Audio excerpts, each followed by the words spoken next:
आप सब कैसे हैं? आशा करती हूँ आप सब ठीक होंगे, स्वस्थ होंगे। अभी अभी मैंने योग और प्राणायाम की क्लास समाप्त की है। आप भी डेली योग करें, प्राणायाम करें और स्वस्थ रहें। योग करने से आपका तन तो स्वस्थ होता ही है, आपका मन भी स्वस्थ होता है, क्योंकि योग करने से हमारा दिमाग इधर उधर नहीं भटकता है और सारा ध्यान अपनी दुनिया में ही रखता है। और जब हम योग करते हैं तो मन को इतना सुकून मिलता है कि हमें किसी भी गलत बात की ओर हमारा ध्यान नहीं जाता है, किसी के बारे में बुरा सोचने की ओर हमारा ध्यान नहीं जाता है। इसलिए योग करते रहें, प्राणायाम करते रहें, क्योंकि इसमें आसन भी करवाए जाते हैं, मेडिटेशन भी कराया जाता है, जिससे हमारे तन के साथ साथ हमारा मन भी प्रसन्न होता है। रोज़ डेली 1 घंटा योग करें, प्राणायाम करें। और अगर आप सुबह के टाइम करते हैं तो आपका बहुत ज़्यादा असर होगा, क्योंकि सुबह के टाइम मन शांत होता है। रात को सो के उठते हैं तो हमारा दिमाग तरोताज़ा हो जाता है और हम बिल्कुल शांत हो जाते हैं, क्रोध की मात्रा नहीं होती है और दिमाग को सुकून मिल चुका होता है रात की नींद से। तो सुबह उठते सार ही जैसे आप योगा करते हैं, प्राणायाम करते हैं तो उसका आपको बहुत अधिक फ़ायदा मिलता है। और दूसरी बात यह है कि हमें हमेशा अपने आप को अपने में ही बिजी रखना चाहिए। कोई क्या कर रहा है, क्या नहीं कर रहा है, उसके बारे में नहीं सोचना है, क्योंकि कोई जो कर रहा है उसके कर्म है, वो अपने कर्म मना रहा है। हमें हमेशा अच्छा सोचना है और सबका भला करना है।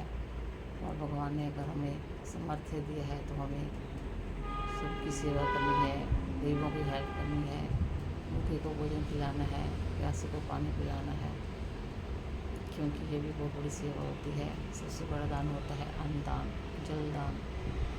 तो इसलिए अपनी निर्जला एकादशी भी आएगी 25 तारीख को, तो उसमें क्या बोलते हैं, तल का दान दिया जाता है, ताकि लोग निर्जला व्रत भी रखते हैं, ताकि उस एक दिन अपने जल का त्याग करके, अन्न का त्याग करके दूसरों के काम आ सके, दूसरों को मिल सके अन्न।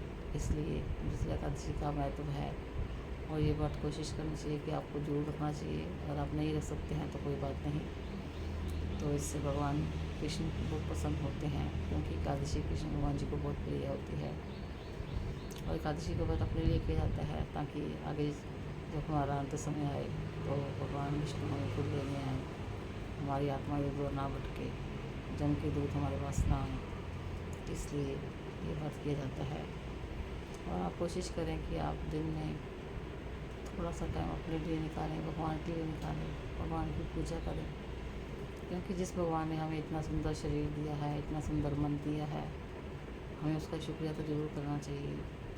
अगर हम इतना टाइम भी भगवान के लिए नहीं निकाल सकते तो ये सही बात नहीं है। भगवान तो भगवान ही होता है, जिसने हमें इस दुनिया में लाया है और हमें सुख सुविधाएँ दी हैं, हमें अच्छे हाथ पैर दिए हैं, पैर दिए हैं, बोलने के लिए मुँह दिया है, जीवा दिया खाने के लिए। उसका जितना शुक्रिया करें कम है।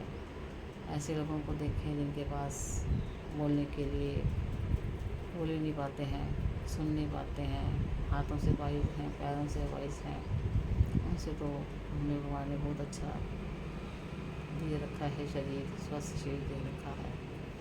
तो उसका उपयोग हमें अच्छे कामों में लगाना है और अपने माता पिता की सेवा करनी है, सबके साथ अच्छा बोलना है।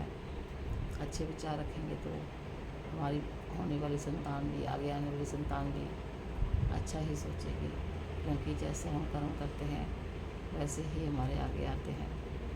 इसलिए अगर हम अपने बच्चों को अच्छे संस्कार देते हैं तो आगे जाके हमारे ही काम आएंगे, वो हमारी सेवा करेंगे, सबसे अच्छी तरह से बोलेंगे, तो लोग यही बोलेंगे कि उनके माँ बाप ने इनको कितनी अच्छी शिक्षा दी है। और जो बच्चे माँ बाप से अच्छी तरह नहीं बोलते हैं, सास ससुर से अच्छी तरह नहीं बोलते हैं, तो उनके संस्कार तो उनके माँ बाप के ही होते हैं, क्योंकि माँ बाप ने उनको अच्छी शिक्षा नहीं दी होती, इसलिए वो इस प्रकार का आचरण करते हैं। इसलिए हमेशा बच्चों को अच्छी शिक्षा दें ताकि वो अच्छे बने और हमारा देश का निर्माण अच्छे बच्चों से हो, ना कि बदतमीज़ बोलने वाले जैसा हो। जो बच्चे अच्छा नहीं बोलते हैं, माँ बाप की सेवा नहीं करते हैं, वृद्धाश्रम में छोड़ देते हैं, तो उनके माँ बाप को कितना दुख होता होगा।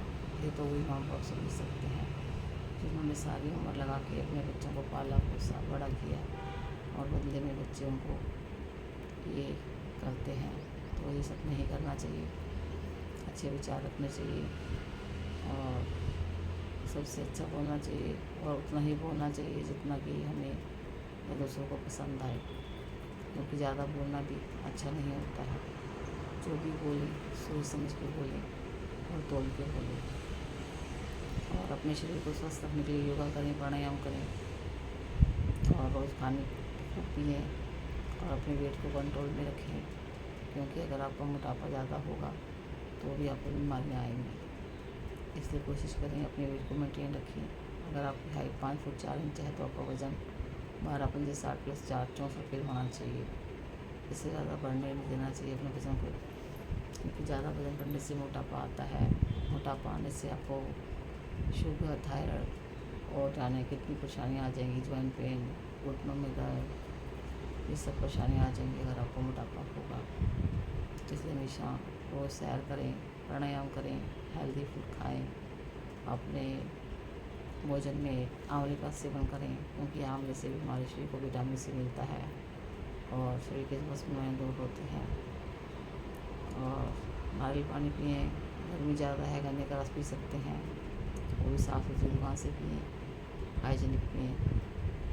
और जो शुगर के पेशेंट हैं उनको थोड़ा थोड़ा खाते रहना चाहिए और सभी बीमारियों को कंट्रोल में रखने का प्रयास पूरा करना चाहिए। जिनको बीपी हाई रहता है, कच्चा दूध फ्रिज में रख के ठंडा करके पिए। जिनको लो रहता है, कॉफ़ी का सेवन कर लें, चॉकलेट का सेवन कर लें, तो इससे आपका बीपी नॉर्मल हो जाएगा। और सबसे बड़ी बात है, आप तनाव में ना रहें।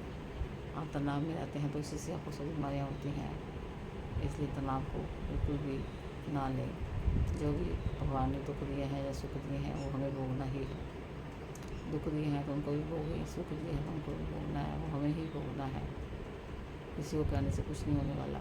इसलिए कहते हैं ना, हमारे सुख भी अपने हैं, हमारे दुख भी अपने हैं। तो इसलिए सुखों को भी अपनाएं, दुखों को भी अपनाएं। सुख भी आएंगे और दुख भी आएंगे। ये तो तराजू है, कभी सुख है कभी दुख है, और हमें कैसे पार है कैसे निकलना है ये हमारे ऊपर निर्भर करता है। तो इसी प्रकार आप सभी समझदार हैं, ऐसा तो नहीं है आप समझदार नहीं हैं, सब समझते हैं। तो इसके लिए आपको बस डेली योगा करना है, रोज़ डेली सैर करनी है, दोपहर का खाना और नाश्ता अच्छा करना है, रात का खाना आपको भी खाने की तरह करना है, ताकि रात को सोने के टाइम हमारा खाना जो ऊपर ना आए और डाइजेस्ट अच्छी तरह से। इसलिए रात का खाना लाइट ही खाना चाहिए। जितना लाइट खाना खाएंगे उतना आपके लिए अच्छा है। मसाले वाला भोजन करना भी हमारे लिए सही नहीं है। घी तेल का उपयोग भी कम से कम करना चाहिए। और सैर करेंगे, पानी खूब पिएंगे तो आपका पेट साफ़ हो जाएगा। पेट साफ़ होगा तो आपको बीमारियाँ नहीं आएंगी, क्योंकि सारी बीमारियों की जड़ होती है हमारा पेट साफ़ ना होना। इसलिए अपने पेट को साफ़ रखें और सबकी सहायता करें, पक्षियों को दाना डालें, पानी दें। जो भी आपसे काम हो सकता है, किसी का भला हो सकता है, वो ज़रूर करें। और सबके बारे में अच्छा सोचें, अच्छे विचार रखें। और बच्चे जो हैं, आने वाले बच्चे, उनको अच्छी शिक्षा दें, अच्छे संस्कार दें, उनको अपनी धर्म संस्कृति के बारे में बताएं कि हमारे देश में कैसे धर्म को माना जाता है, कैसे उनकी पूजा की जाती है, उनको ज़रूर बताएं। क्योंकि आजकल के बच्चे हैं, फ़ोन की तरफ ध्यान है, उनको कुछ नहीं पता है हमारे संसार में क्या हो रहा है, हमें कैसे पूजा करनी है, क्या करना है, उनको कुछ नहीं पता है। इसलिए उनको बताना भी हमारा दायित्व है, क्योंकि छोटे बच्चे जो हैं वो हमारे राष्ट्र का निर्माण करने वाले भावी जवान हैं।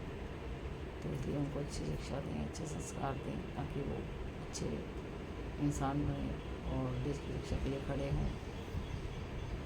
तो इसी प्रकार रात का खाना आप लाइट ही खाएँ तो अच्छा है, और सोने से 3-4 घंटे पहले खाना खा लें। इससे खाने जल्दी डाइजेस्ट हो जाएगा और आपका फैट भी नहीं बढ़ेगा। कहते हैं ना, दिन का खाना राजाओं की तरह और रात का खाना भी खाने की तरह नहीं खाना चाहिए। इस प्रकार इन सभी नियमों को अपनाएंगे तो आप कभी भी अस्वस्थ नहीं होंगे, हमेशा स्वस्थ रहेंगे। बीमारियाँ अगर आ भी गई हैं तो धीरे धीरे कम हो जाएंगी। तो इस प्रकार अपनी हेल्थ के ऊपर ध्यान दें। सबसे पहला धन है निरोगी माया, निरोगी काया, फिर उसके बाद है माया। आपको मेरा वीडियो पसंद आए तो प्लीज़ लाइक सब्सक्राइब शेयर करें। Bye bye. हरे कृष्णा।